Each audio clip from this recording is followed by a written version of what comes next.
কাঁধে ঝোলানো ব্যাগ ভর্তি বই, পরনে পুরনো কাপড়। এভাবেই লাঠিতে ভর করে গ্রামের আঁকাবাঁকা পথ ধরে হেঁটে চলেছেন এই গ্রাম থেকে ওই গ্রামে।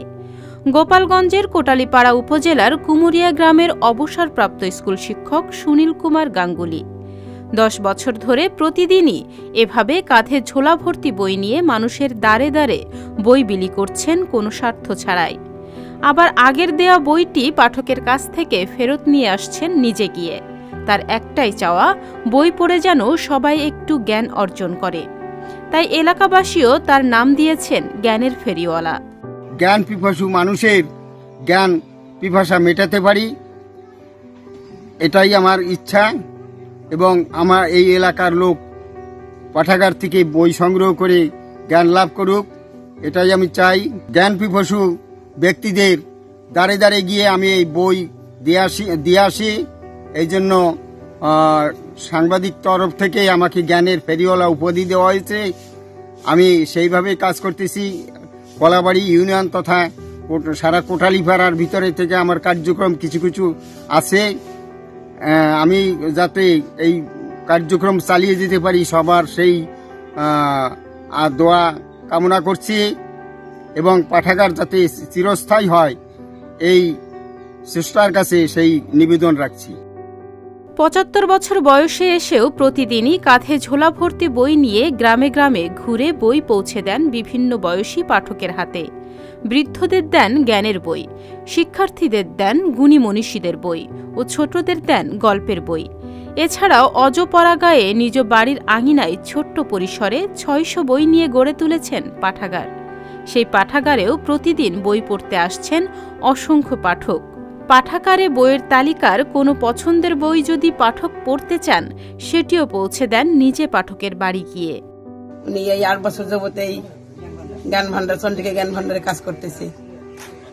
উনি আমাদের কাছে প্রায় এসে বই দিয়ে যেত। ছেলে মেয়ে ওখান থেকে বই আনতো, আবার নিত, ওরা পড়তো। আমি মাঝে মাঝে গীতা রামায়ণ ওনার সঙ্গে সঙ্গে সাহায্য করতাম, যাইতাম মাঝে মাঝে। ওনার সেই সময় ভালো এক্সপার্ট ছিল, এখন তো একটু বয়স্ক হয়ে গেছে, একটু কম হচ্ছে। তিনি ঘাগর বাজারে শিক্ষকতা করেছিলেন। তো আমরা প্রত্যন্ত গ্রামের ছাত্রী বলে তিনি আমাদের বাড়িতে পায়ে হেঁটে এসে আমাদের বই দিয়ে উপকৃত করেছেন। জানা যায় ছেলেবেলা থেকেই বই পড়ার প্রতি প্রচুর আগ্রহ ছিল সুনীল গাঙ্গুলির, কিন্তু বই কেনার মতো সামর্থ্য ছিল না তার। বাড়ির পাশে এক চাচাতো ভাইয়ের কাছ থেকে বই ধার করে পড়তেন তিনি, কিন্তু পরের কাছ থেকে বই ধার করে পড়ে তার মনের খোরাক মেটাতে পারতেন না। তখনই ঠিক করেছিলেন সামর্থ্য হলে একটি পাঠাগার গড়বেন। সেই পাঠাগারের বই নিজে পড়বেন, অন্যকেও পড়তে দেবেন। সেই সামর্থ্য অবশেষে হল চাকরি থেকে অবসরের পর। পেনশনের টাকায় পাঠাগারের জন্য বই কিনলেন, আর সেসব বই কাঁধে করে মানুষের দ্বারে দ্বারে গিয়ে বিলি করেন সুনীল গাঙ্গুলি।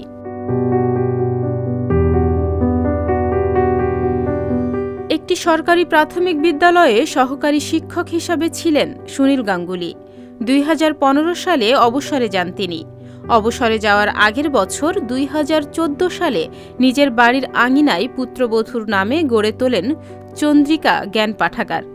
পাঠাগার তৈরির আগে থেকেই স্বল্প পরিসরে বই সংগ্রহ করে শিক্ষার্থীদের মধ্যে বিতরণ করতেন তিনি। তাহনিয়া ইয়াসমিন, সংবাদ প্রকাশ।